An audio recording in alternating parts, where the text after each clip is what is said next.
Welcome to the Awake Space Astrology Podcast. I'm Laurie Rivers, your host, and today we're going to talk about what the heck is going on in this world. We've got some big stuff up on deck, and thanks to one of the patrons, this podcast is dedicated to looking at the overwhelming amount of big feelings. There's so much. It's so easy to feel small in this world today with all of the big problems, and we can feel impotent and unable to do anything. And that is no way to want to feel in this world. And granted, we can't take care of all of the big problems, but there are strategies to dealing with the energy at hand. So I'm going to talk about the current planetary transits, including that slow dance Jupiter and Neptune are doing in Pisces, and Jupiter is within the approaching conjunction right now. And things are feeling, well, confusing and a little surreal. So we'll be talking about that on the podcast. Of course, we'll be doing patron shout-outs as always, and I'm going to roast Ted Cruz here. And not on TikTok, because I want it to have more time than just 3 minutes in a video to explain why I'm saying what I'm saying about his chart and why you don't need to worry if you have any of those elements in your chart. I take this very seriously, It's hard to do these roasts on TikTok because people, even if I say, hey, look, if you have these chart elements, that doesn't mean you're this way. Energy expresses in a multitude of ways. He's just choosing the basement level. You may not have these problems. You may not be this kind of person. Somebody inevitably goes, oh no, that's me. And it's like, I just said, don't assume you're the same kind of person. Okay? Again, consciousness is not a static thing. People have choices. There are different energy levels. There are different frequencies we operate off of. And this could be our emotional stability or mental stability. What is genius in one person can come off unhinged in another person.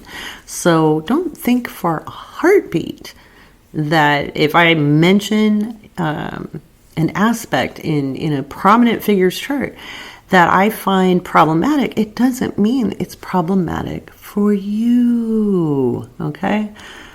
The astrology is complex. People are complex. We are far more complex than most of us are given credit for, and it is 100% why I believe we'll never have AI take over from human beings, because human consciousness is not linear, it's not static, it's very fluid, and there's no way I've never met a programmer yet who can go lateral beyond the straight A to B. Just haven't seen it yet. So, and that's just how it rolls. All right. Let's get to the first segment where we're going to talk about how overwhelming everything can feel right now and what you can do about it. All right, so one of my patrons, Scribbler on Discord, wrote this. I'm not in a super great place right now. I'm not exactly sure why. Everything feels very hopeless. The earth is legit on fire. World War III is happening. Pandemic, and no one seems to be taking anything seriously. I feel very, very small against very, very big problems. I don't know why I'm writing this out here, except that it feels better to have someone read it. And I promised I would address this on the podcast. So thank you, Scribbler, because I don't think you're alone. I think a lot of people are feeling very overwhelmed right now. So let's take a couple things into consideration. It's not really World War III. It is a global conflict, but it's really not yet World War III. And it isn't going to go nuclear, so there's that. And I know that's cold comfort watching a very heinous crime against humanity take place. I honestly think it will resolve sooner than anyone expects. And I know there's been a whole lot of this could go on forever, blah, blah, blah. I don't think it will. And if we go back to my 2022 overview, I talked about 1856 being a really key year because that was the last time that Jupiter and Neptune were conjunct. And that was the end of the Crimean War. Okay. I kept bringing that up in the end of 2022 or 21 and beginning of 2022. I kept talking about the end of the Crimean War. Now, Crimea, of course, Russia annexed, back into, 2014? And so we're faced with this situation yet again. Funny how things work. But Putin is a white Christian nationalist. Okay. The actual Nazis, right? But you can't even use the word Nazi anymore because everybody throws it around for people they don't like. So white Christian nationalists are really the problem. They're extremely conservative. They have a very authoritarian dogma. They have no room for any kind of diversity. They have superiority complexes, which means they feel extremely insecure and very inferior. And what's up on deck right now is that Jupiter-Neptune conjunction in Pisces, and it's starting to form. And everything is kind of under the microscope. Everything is the fog is kind of expanding things in a way that is very overwhelming. Okay. Now, I'm not diminishing, again, this conflict. It's egregious. We're seeing crimes against humanity, and it is a very tenuous situation. One that I think is going to resolve in some interesting ways because we have the eclipses coming up. And I don't see this going on for years and years and years. Neither do I see it, ending next month either, But I do think there's a huge possibility that there'll be in actual negotiations by the end of the year to end this. By the way, Putin loses no matter what. I said that when I delineated his chart. If he wins, he loses. If he loses, he loses. And he's probably going to be taken out from the inside of his own regime, which is why he keeps the distance. He's not going to be easy to take out because he's not dumb. He's nasty. He's not exactly on this side of the sanity board, but he is not dumb. And so it will take a minute, but I don't think he'll make it much past the summer, or at least in the fall. And I say that with pretty clear confidence given the eclipses coming up. So I don't think he makes it out alive of 2023 for sure. So there's that.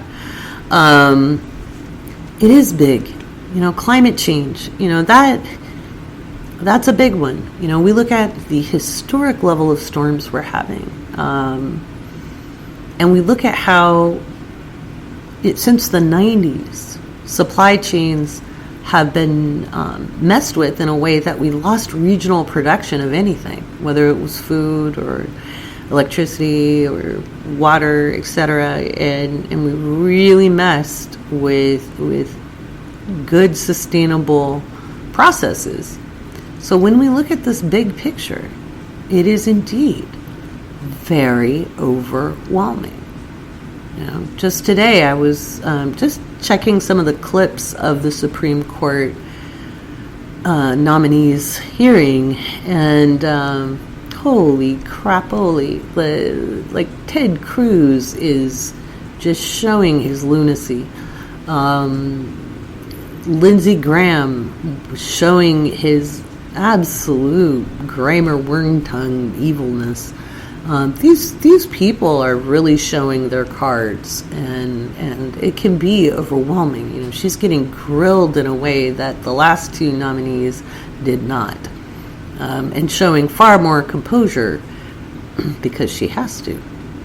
She can't lose it like Kavanaugh did. She's not a white man.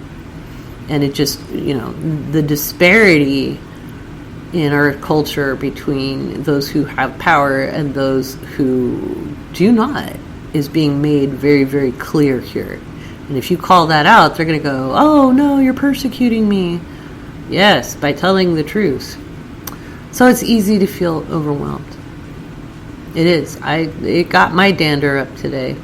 And I'm a political analyst, so when I look at a lot of this stuff, I see it through a little different lens. And I see a catastrophe in a different way, and that's why I try to empower you, because this level of stress we've been going on since, really 2020, but it's been going on for longer.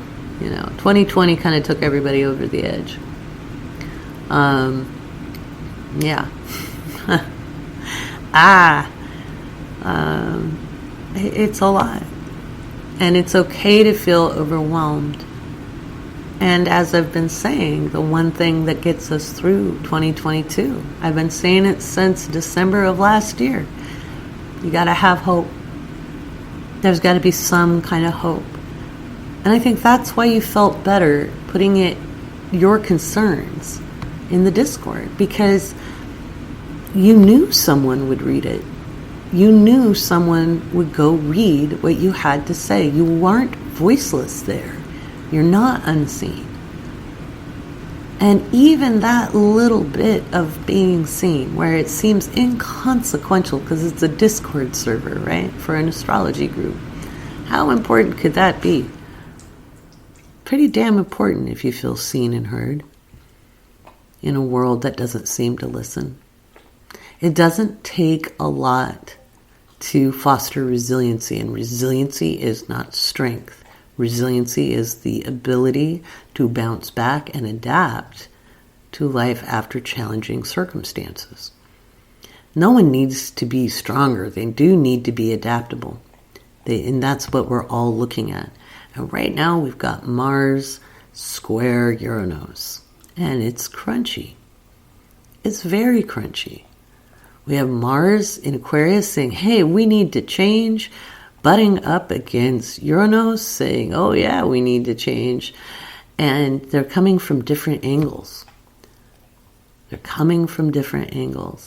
One is direct action, the other is disruption, and they kind of just make for wild events, erratic behavior.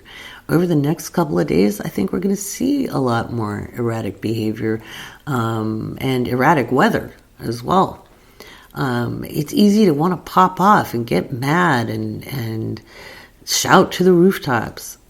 And do it if it makes you feel better, for a minute.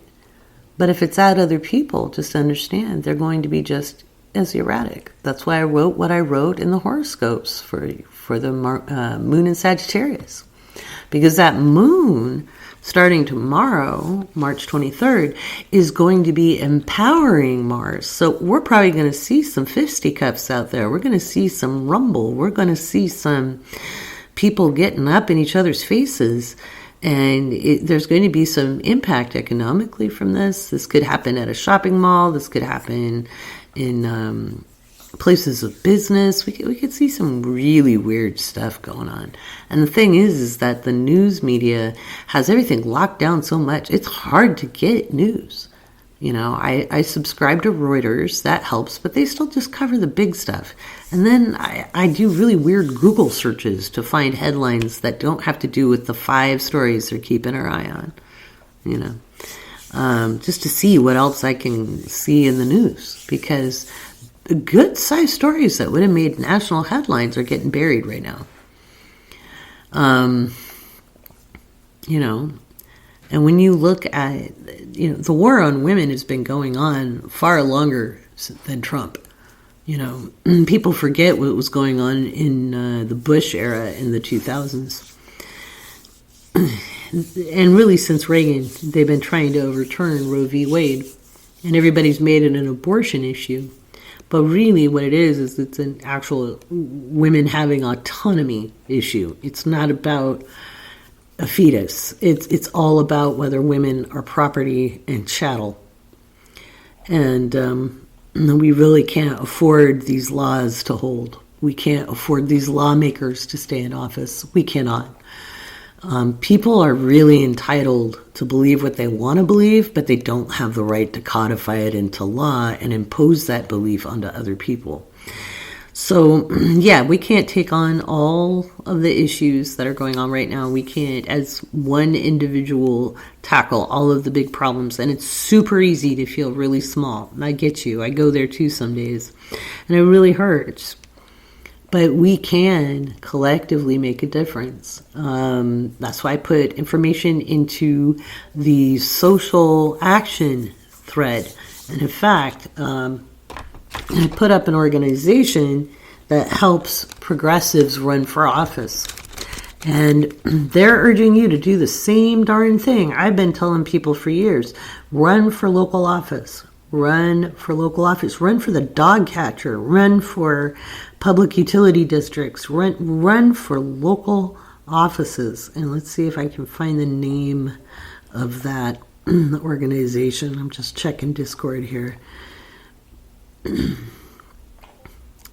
Let's see.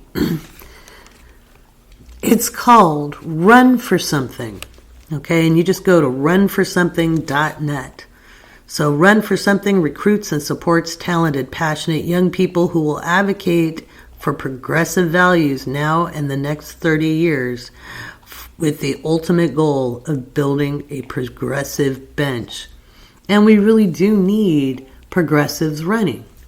I know everybody talks about centrism, but centrism isn't going to get us where we need to go. Centrism isn't going to address climate change, isn't going to get us any sustainability. And honestly, you know, before I roast Ted Cruz at the end of this, I want you to understand Gen X is not all cool. Gen X, half of us, or more than half of us, are schmucks. Self-centered, steeped in their own trauma. And yeah, we are traumatized. We had shitty childhoods. I did. I had the trappings of middle-class life behind, it was a veneer because behind closed doors, it was a hellscape. I'm not running around being a dick or a douche. There's a lot of insecurity. We were raised in a time of great social change. A lot of our parents felt very threatened by those changes, so people got a lot of rhetoric. But, I went to school with these people. Remember that. We're all around the same age. They were kind of douches in high school. And they weren't always real bright. But they had money or they had privilege of some kind. Maybe not a lot, but enough to get them somewhere.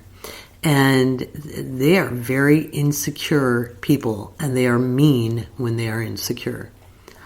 I know, because I used to taunt them. And they would get mean. Don't worry, I get mean back. I'm just as bad as they are when it comes to getting mean. So, there's a reason why some of the more radical and progressive people like me in the Gen X generation get really fired up because we had to deal with this from all sides. And we saw this shit coming. The science was clear. The political analysis was clear. This was writing on the wall over 30 years ago, guys. And so to watch it mature is really heartbreaking. But we can't sit hopeless. With Jupiter and Neptune conjunct, faith and hope is what's going to get us through. And you know what? We do have to fight religious extremism. Because it is here, They want to be the ones to control everybody. They want to fight off other religious laws, but they want to put theirs in. And they just claim it's moral decency. And we have to fight that. I've tried to be measured in how I talk about these things, but we have to fight it. And we fight it through you running for office. We fight it by lobbying. We fight it by writing, calling, and empowering other people to be their very best selves. And that's what I do as an astrologer. I work with people to see their strengths. They know their weaknesses. I talk about that too, but I help them overcome those. I show them some strategies for dealing with these things. So one of the ways I deal with feeling overwhelmed and hopeless is I empower other people. I support other people. I share information. I share resources. I encourage people.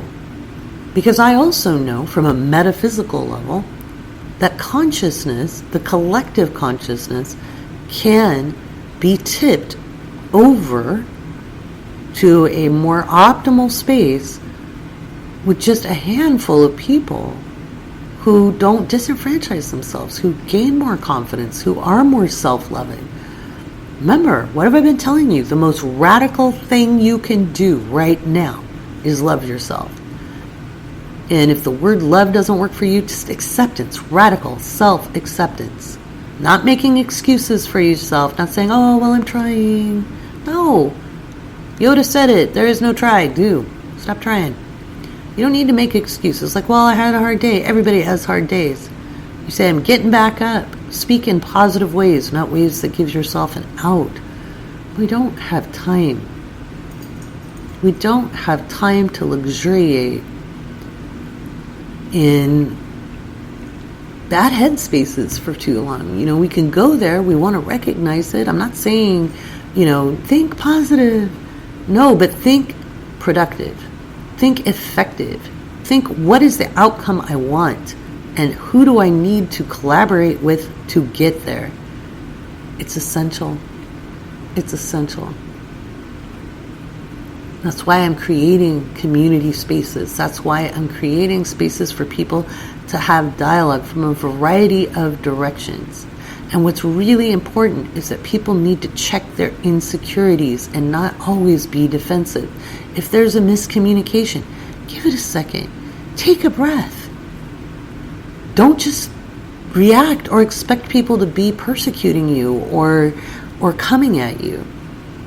That's what causes wars. Ask my kids. I used to say this all the time. They start bickering and be like, whoa, stop it. That's how wars start. It starts right there. From the basic consciousness. You want peace? Make it happen within. And ways we can do that is focus on our strengths. Appreciate what we do right in the day. Not just beat yourself up for the stuff you did wrong. I bet you do 100 good things every single day, but all you think about is blowing the stop sign, or not putting your left-hand turn signal on when you should have, or not getting the thing mailed like you said you would. You already know those things. Focus on the other things you did right. Because the more you think, oh shit, I need to do that, it didn't do it, the more you're not going to do it anyway.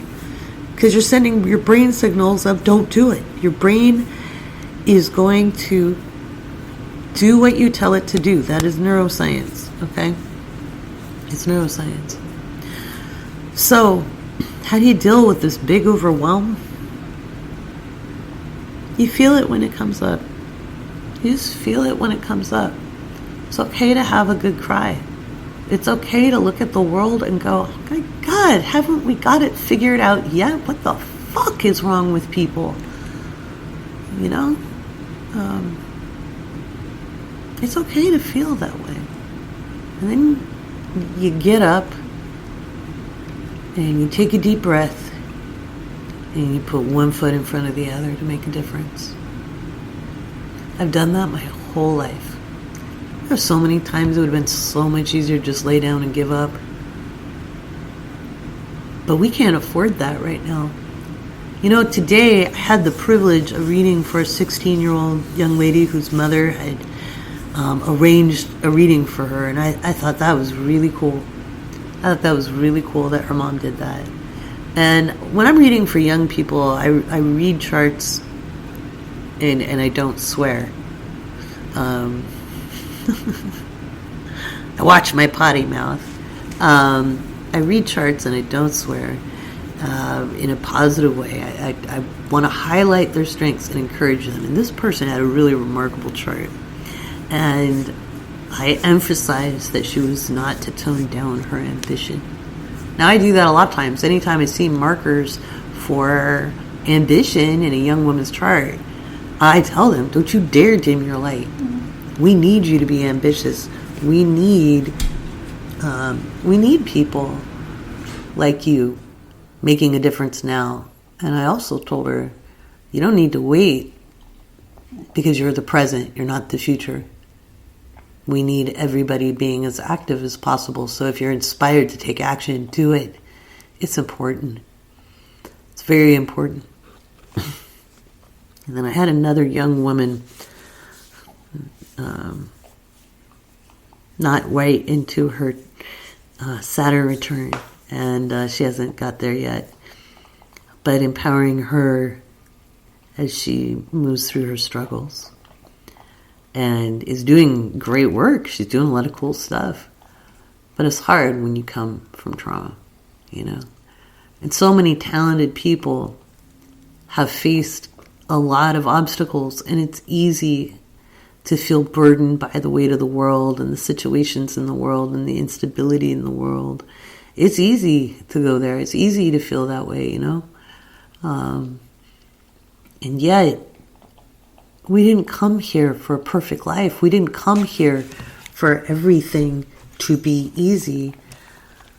We came here to be having experiences. That's what we came here for. Having a range of experiences, positive, negative, soul-crushing, exhilarating, because you know our souls don't get damaged. They don't. They don't.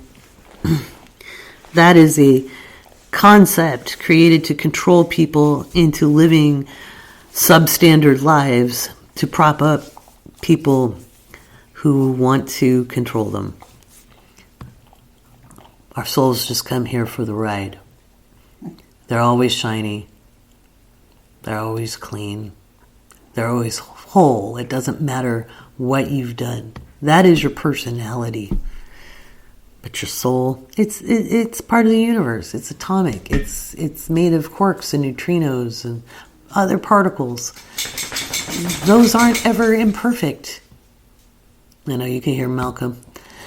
If you hear any background noise, I've tried, guys. There'd be background noise if I was in my closet today. It's just one of those days. I'm dealing with my own frustration. So we'll just take a pause, and after I come back, we will do patron shoutouts. All right, let's do some patron shoutouts. Grabbing my handy dandy phone here. And I cannot find my reading glasses. I just had them in my hand. So if I butcher your name, my deepest apologies. But of the 50 billion pairs of reading glasses that I possess, I cannot find them. So I'll find them after I record, I'm most certain. So, alrighty.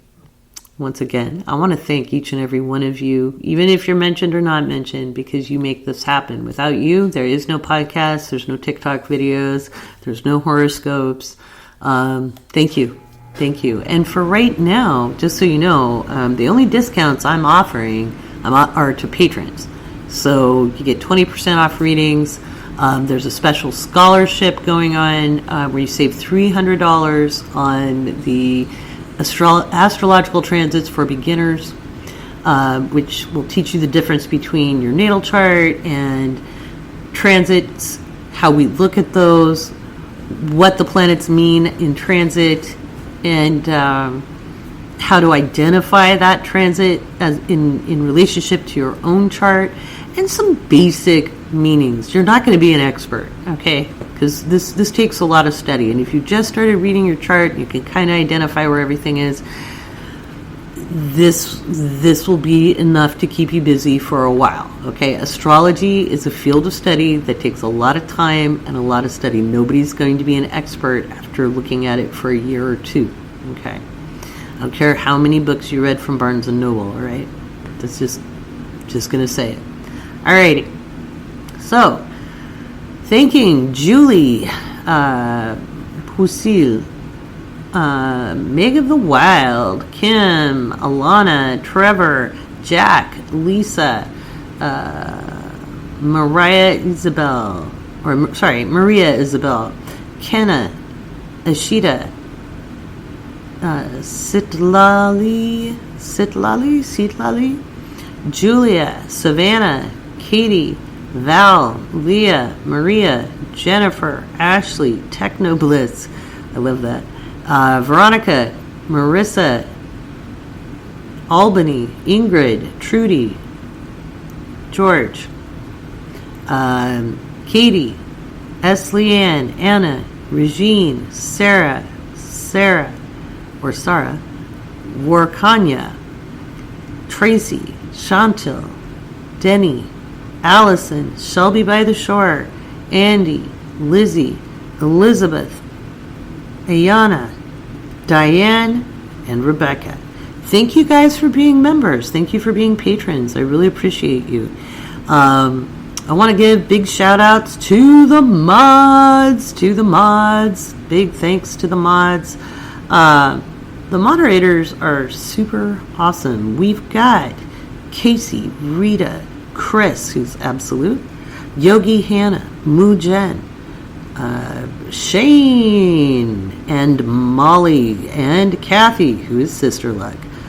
Each one of them is indispensable in my life, and I think they'd have a lot of fun with you on the Discord, stirring up conversations, getting thought-provoking things going on, directing traffic, and all sorts of fun things. Big thanks to Moo Jen.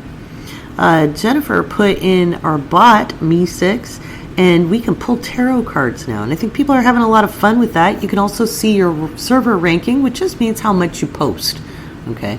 So it's not by preference. It's just like, hey, how much conversation do you have on there? We have so many threads in the Awake Space Discord server.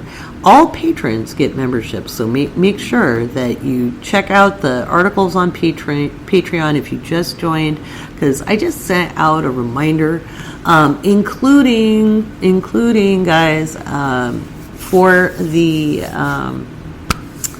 group reading on Saturday, March 26th. We've got a group reading for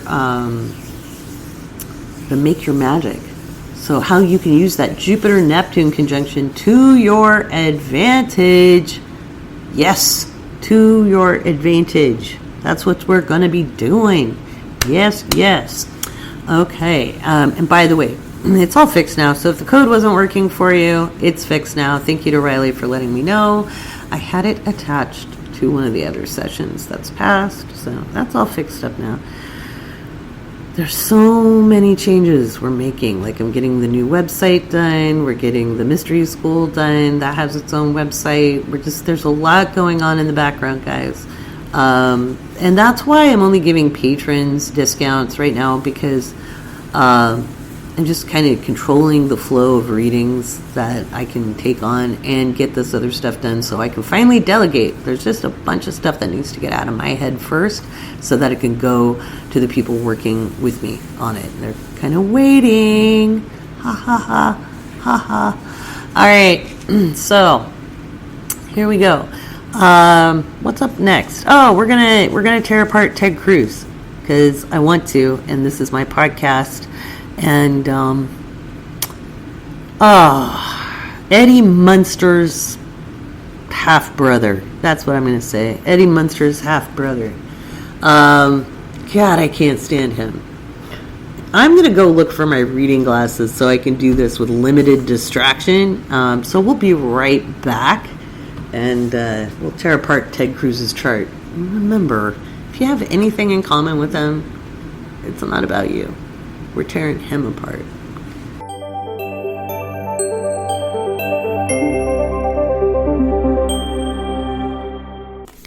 All right, let's start trashing Ted Cruz. So Cruz is a Gen Xer, and he is anything but cool. And can we send him back to Canada? He was born there. Okay, for all his anti-immigration rhetoric and all that bullshit, lest we forget. Okay, and no, I don't mean that in an anti-immigration way, but it just isn't the pot calling the kettle black. So, Senator Cruz, otherwise known as Eddie Munster's uglier sibling, I cannot stand this man. I cannot stand him. And no, he's not ugly, but he's just an ugly person, right? So he is one of the very, very few conservative wackadoodles that I can get a birth time on. And I grabbed his chart from the Astro Databank. And you're saying, Laurie, why aren't you being politically neutral? Because we can't afford neutrality. Like, if Switzerland broke their neutrality, come on. Come on, everybody. Think about it. Okay. So this is Mr. Cruz's, or Senator Cruz's chart. So he has an ascendant of 4 degrees of Libra. Now, what have I told you guys about Libra? Libra is about finding the balance, which means it's rarely in balance, okay? It's often imbalanced, okay? Now, if you have a Libra rising, that doesn't mean I'm talking about you, okay? I'm talking about Ted Cruz. Ted is a little eccentric, a little different, and in general, I'm cool with eccentricities unless they're making the law of the land. Now, he has Uranus and the moon in Libra in his first house. His moon is at 15 degrees and his Uranus is at 13 degrees. That makes them conjunct.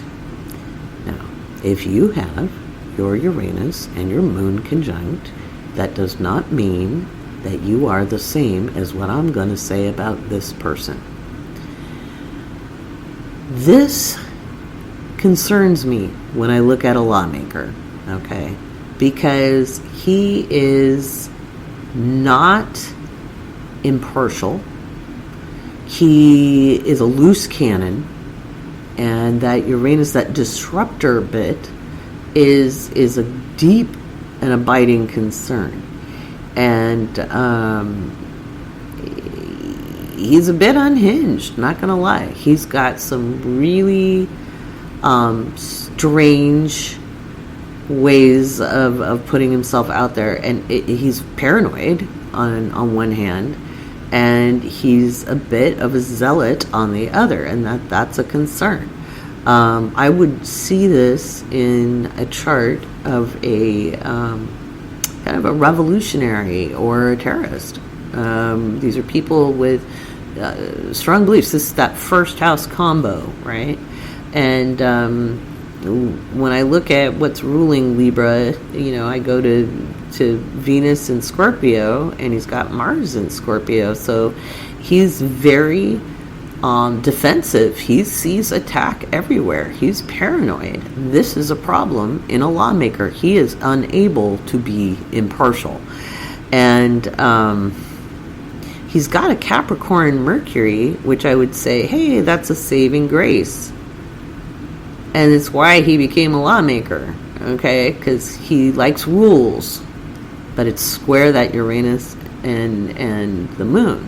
And so this makes him a bit, again, of a loose cannon. He likes the rules when they're in his favor. He feels they're unfair only when they're not benefiting him. Can you say white privilege? Yes, I know his father came from Cuba, but notice the color of his skin. He didn't come from marginalized Cuban people. In fact, most of the people who left in the 60s when Castro was taking over, not all, but most, were actually very privileged people. And they usually ran things, and so they were deposed by their own people. It's a lot like the Ayn Rand fans. Ayn Rand, who wrote Atlas Shrugs and all that crap, her family lost everything to the Bolsheviks in this when the Soviets took over. And so there's a whole lot of the peasants are evil, the average person is evil, they took our stuff. Nobody likes your personal property taken, not gonna lie. But how did you treat people to get them to dislike you so much? This is kind of where we're at. This is why the media has spun for the last 40, 50 years all these, oh, poor, the royal family stories where royal families have been deposed. Because, you can treat peasants like crap for centuries, and when they finally get sick of it, oh, well, poor royal family lost their jewels. So Ted Cruz is kind of fitting into that Ayn Rand group. Anyway, his second house is Libra. Also, no, sorry, it's Scorpio. Sorry, I was reading it wrong. He's got Scorpio on the second house. I'm going to come down to the table. My eyes are shut tonight. No, it is Libra. Duh. Okay, Laurie. So his first house is intercepted. So I'm thinking his mom was probably abusive or something. He wasn't really allowed to be himself. Somebody was really erratic in his life. His dad was kind of a stabilizing force somewhat, but like his mom and dad didn't communicate well, and she may have had mental health issues. So if you've got Uranus conjunct the moon, and you're not an asshat like Ted Cruz, it could be that your mother might have had some instability issues. She might have had suffered trauma, and that made her reactive, or maybe she was dissociative. There might be lots of things to it.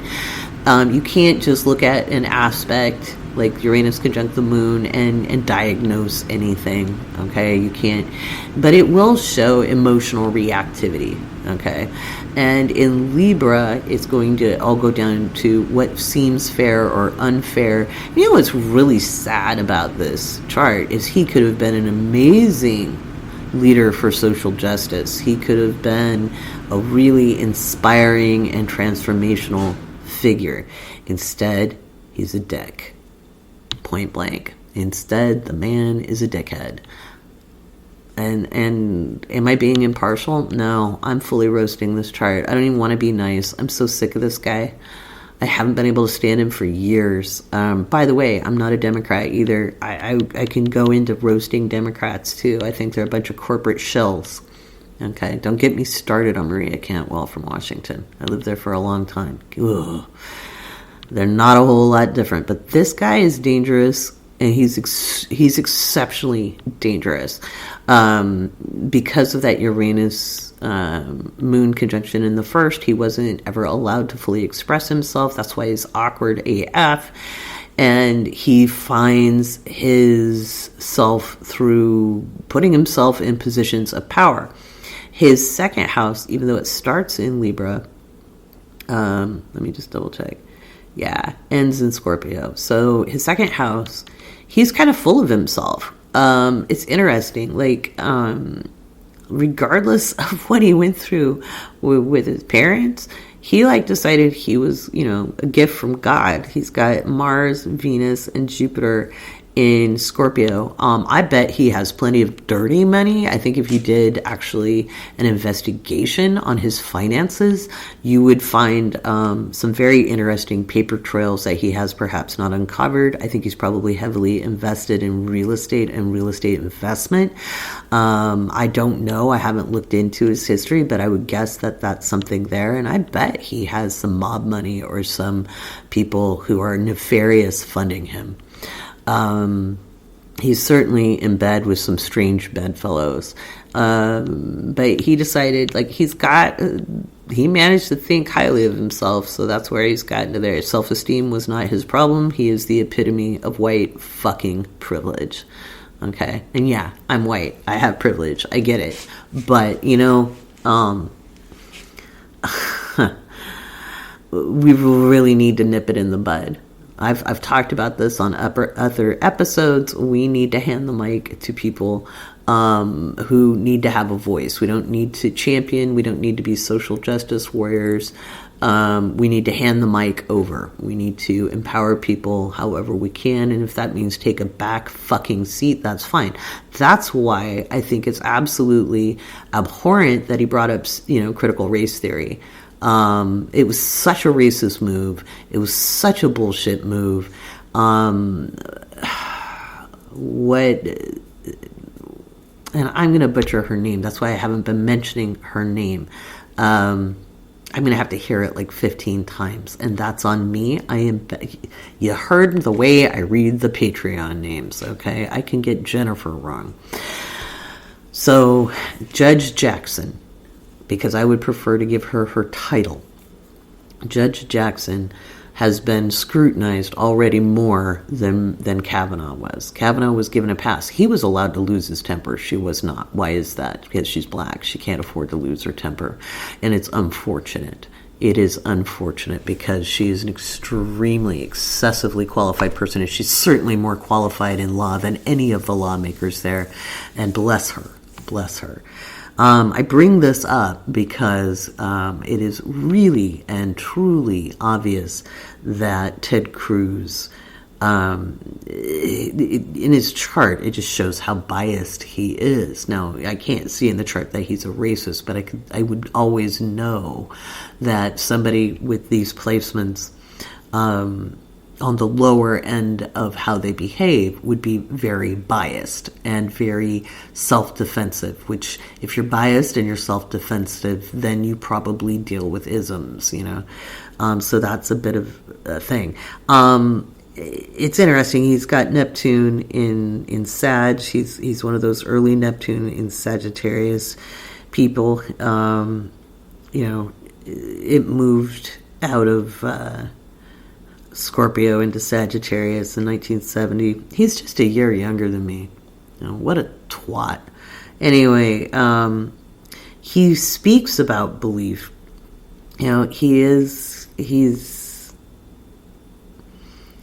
His beliefs are very entrenched because he's one of those people that has that Pluto sextile Neptune. It's out of sign on a sextile. Almost all of us had it from the late 60s into the early 70s, where there's just really entrenched ideals. Okay, like I'm an entrenched leftist. Okay, I actually took a political I took a political quiz once that showed how right or left you were, etc. I am more left than Gandhi. Gandhi was pretty left wing. Just saying. I'm so left nobody wants me. But the sextile between Pluto and Neptune is really what created a lot of the religious kind of fervor into the 90s, So lest we forget, there's a lot of Xers who are religious extremists. You're either a highly committed atheist or a highly committed spiritualist or a very highly committed witch, magic user, gamer, or religious person. If you're in this generation, you have very strong ideals. That apathy in the voting has nothing to do with how strong your beliefs are. So, and he likes politics, communicating politics. He's got Neptune in the third house in Sag. Now, Sagittarius is intercepted, so his spiritual needs were not met at home. And so he probably felt like he didn't belong. He probably felt like he was, he found a belonging in whatever religious sect he joined. Now, he's got a Capricorn sun at 0 degrees. Again, he could have been an incredible person, but instead, he is a twatwaddle. He thinks he's a great communicator. And he might have been when he was younger, but he's certainly losing it now. He's so disgusting. But anyway, and if you have these placements, it doesn't mean I'm talking about you. Okay, I know a lot of people with placements really similar to him who are decent human beings, okay? Get that? Got it? Good? Okay, don't personalize this. I'm not talking about you. I'm talking about Ted Cruz. This is why I'm not doing this on TikTok, because I get so annoyed by the comments of like, oh no, I have placements like that. I'm like, I already said you're not like him, okay? So his Mercury in the fourth house, somebody was pretty authoritarian. Again, his mom was probably a little bit unhinged, or his dad, maybe his mom was the one. But he had a pretty, conservative upbringing. It was pretty traditional. And he really holds on to that. That's like something that's his foundation. All of his decisions come from that end. It would have been like, what would daddy think? What would mommy think? What did this think? What is this problem? It's all historical, right? So he's just convinced that some Castro is going to come around and take his shit. That's basically where we're at. His 5th house holds his north node in Aquarius. And, it's really interesting. It's at 26 degrees. So Saturn is closing in. He's about to get some karma. He really shouldn't even be a lawmaker. He should be working on, his trip to Cancun was perfectly appropriate. He probably has stuff, offshore or things overseas. Like I said, he probably deals with a bunch of crap. It's why he takes off when the heat's on, because he can't handle the pressure. He's meant to be more of a humanitarian, but obviously he is very self-centered and very self-oriented, and that's just a shame. Very self-interested person, very self-centered, and yet tries to phrase it and couch it in terms, his delusions of saving people from themselves morally, his moral high horse. 6th house is Pisces, and he makes his living lying. 6th house is how you make a living.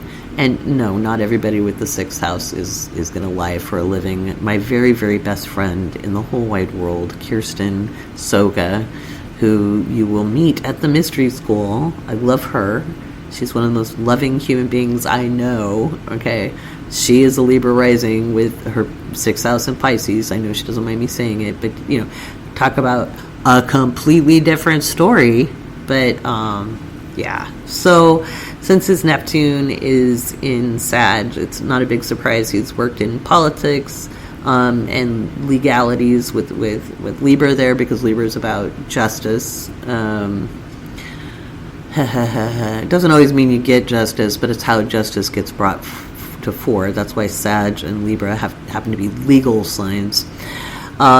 He's got a little bit of Aries in there, so he has to be aligned in with whatever he does, or he doesn't do it. And so, this man very much believes all the bullshit. The bullshit might change day to day, but he believes it.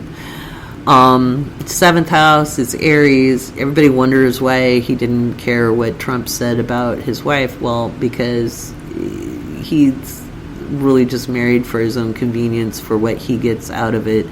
And she might believe what he believes. He would have a hard time being partners with somebody who didn't align on a moral and, across all the checkboxes. If you've got an Aries 7th house, an Aries descendant, you can't be with somebody who doesn't believe the same things as you. So, she's probably right in there with him. I know we always like to think, those poor people are so abused. Those poor people might be abused, but at the same time, they may also come from exactly that same background, and they may actually hurdle it right back. So we have to watch our internalized misogyny, where we think women are always the hapless victim. If the womb lands didn't teach anybody on TikTok, I don't know what did. I'm not saying Lance is blameless. I'm just saying. That's it. His 8th house is Aries, and of course it's got that Taurus Saturn kind of couched in there, in an interception. So, his discipline, it's probably pretty strong, but he doesn't know how to govern his emotions. That's why he's a loose cannon. He's a loose cannon. And he's going to appeal to a wide variety of people who share his beliefs. Okay, so all those unthinking people who are willing to die on a hill because of their religious beliefs or whatever, or feeling like, oh no, critical race theory is going to make me not be important anymore, and it's going to make my little kids feel guilty. You know what made my kids feel like shit? Knowing they could be slaves. When we were learning about the Civil War, and they were little kids, when I was teaching them about the Civil War, and we were watching a little documentary, both of my kids looked at me with big eyes because their dad was not white, and their eyes got really big, and they said, we could be slaves. And I said, yes, you could. You know, and you could have. You can't be now, but you could have then. So now that they're bringing up, by the way, they're bringing up that states should be able to decide if interracial marriage should be allowed. You know, that was a court decision like 2 years before I was born. I'm 52. Okay, I believe it might have even been a year before I was born. It was something like 1968. So I was born in 69.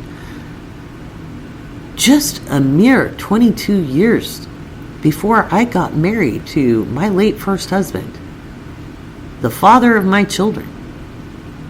It would have been illegal for me to marry him. Okay, we went through enough shit as an interracial couple.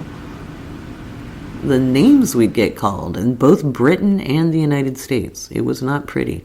You know, and then of course we got a little bit in Bahrain too, because the world has not progressed very much socially, but it was a little bit easier there than it was in England and in the United States. So just remember, these are the people we're looking at. These rights that we have earned through the courts.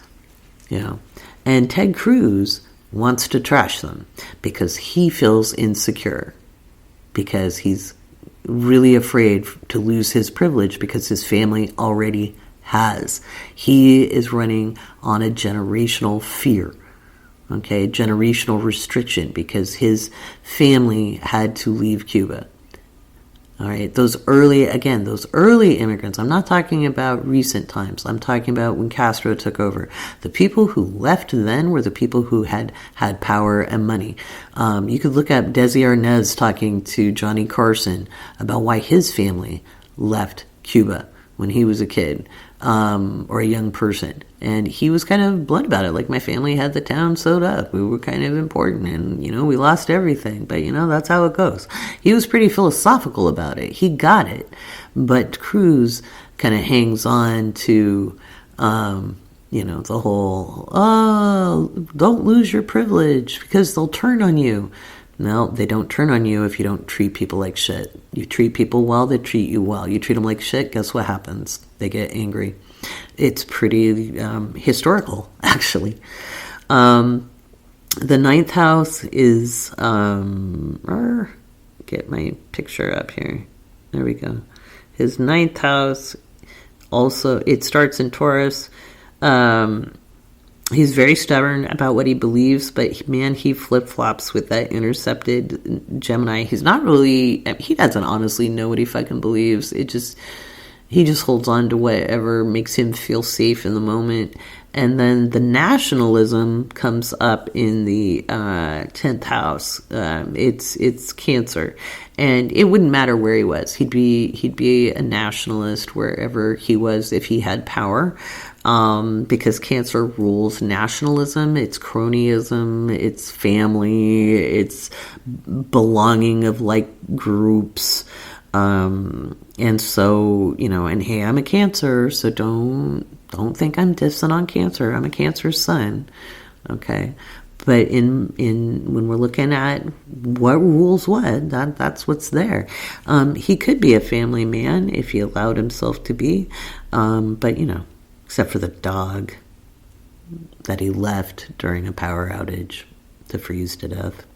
But you know, it didn't die, I don't think. But still. Just casting aspersions his way. And he has an interest in finance. He has an interest as being seen as a hero, as somebody who cares. And he'll do what he needs to do. He's tenacious. He won't give up. He's not ever going to give up. Certainly not with the Scorpio placements, and certainly not with the he's a very, very stubborn individual who will really do what he thinks he needs to do to get to where he needs to go. He's actually very, very dangerous. He probably keeps book on people. He probably He's not beyond blackmailing. He's not beyond... I'm not saying he has done these things, obviously. I'm just saying he's not beyond it. He's not above it. He's not above using people's dirty laundry. That's why he was having a hard time with Dr. John... Or not doctor, but Judge Johnson, because he was having a hard time digging up anything in her past. He probably looked... And he came up wanting, so he came up with the CRT because he's been banging on that for a while because God forbid little Johnny in Pocatello, Idaho find out that he has privilege. He was just blowing everything out of context because that's what he's going to do to try to win his argument. The 11th house is Leo. He likes to hang out with important people and celebrities. He likes to pull on important contacts. And he probably keeps a book on them too.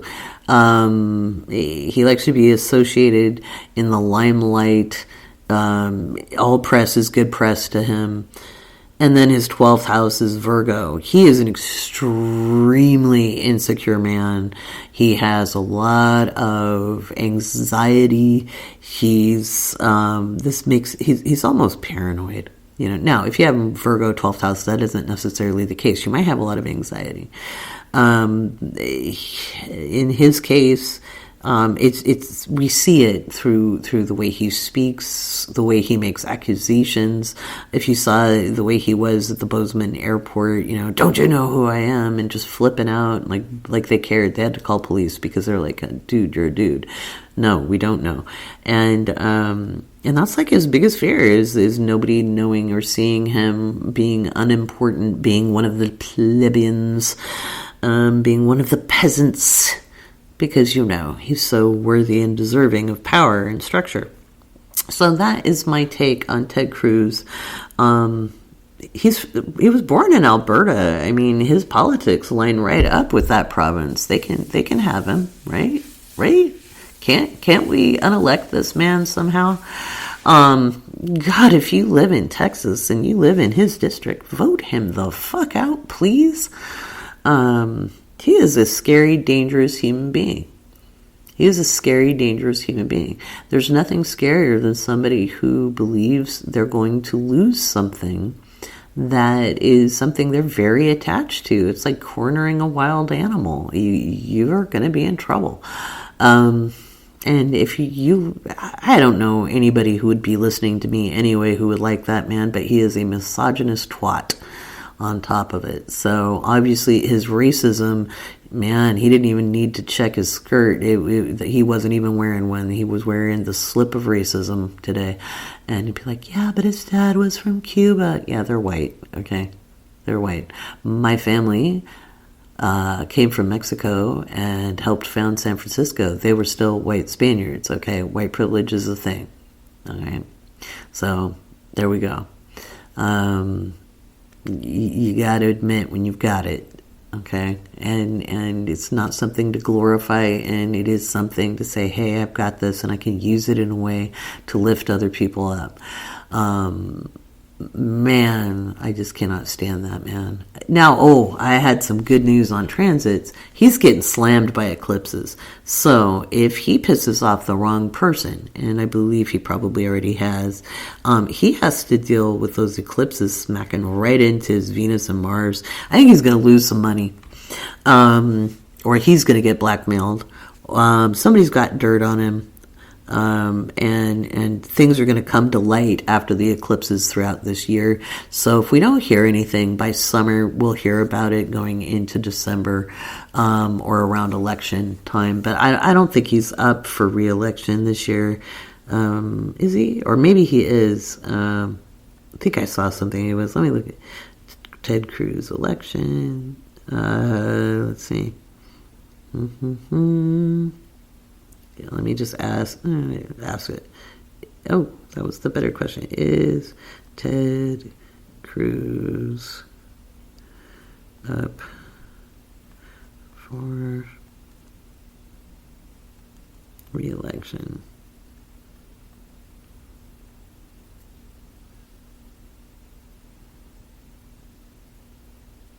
I don't see it. I think he is, though, because I think I saw somebody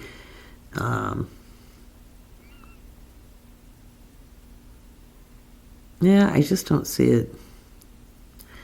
I'm not from Texas, so... Oh, he's up for re-election in 2024. I did see that somebody's been working to do that. So that's what that's about. Yeah, so he's not up for the midterms, but somebody's going to start taking him down a peg with these eclipses. Now, do you have to worry about those eclipses if you have similar placements? Not really, unless you're in power, okay? The eclipses really take you out if you've got power. And so you're not a senator, you're not a CEO, you're not, even if you own your own business, if you're not like IBM CEO, Intel CEO, president of a country, senator, judge, So he's going to get his ass handed to him, hopefully. That'd be nice. Alrighty. Well, I think I have rattled on enough. Come into the Discord. Let's talk about it. If you're not a patron, I'd love to invite you to be one. We're going to start rolling out annual memberships just to make it easier for you guys. And so look forward to that coming. As always, Astro Adventurers and above get the horoscopes every couple of days. And Coffee with Laurie comes to everybody. That's where you can come to Zoom, ask me questions on anything astrological, metaphysical, how to deal with the energies going on right now. It's a great chance to get to know your fellow members. And we meet March 27th for the next one. So hope to see you there. I'm Laurie Rivers, and as always, it's my pleasure to help you get inspired to get those aspirations going here at the Awake Space Astrology Podcast.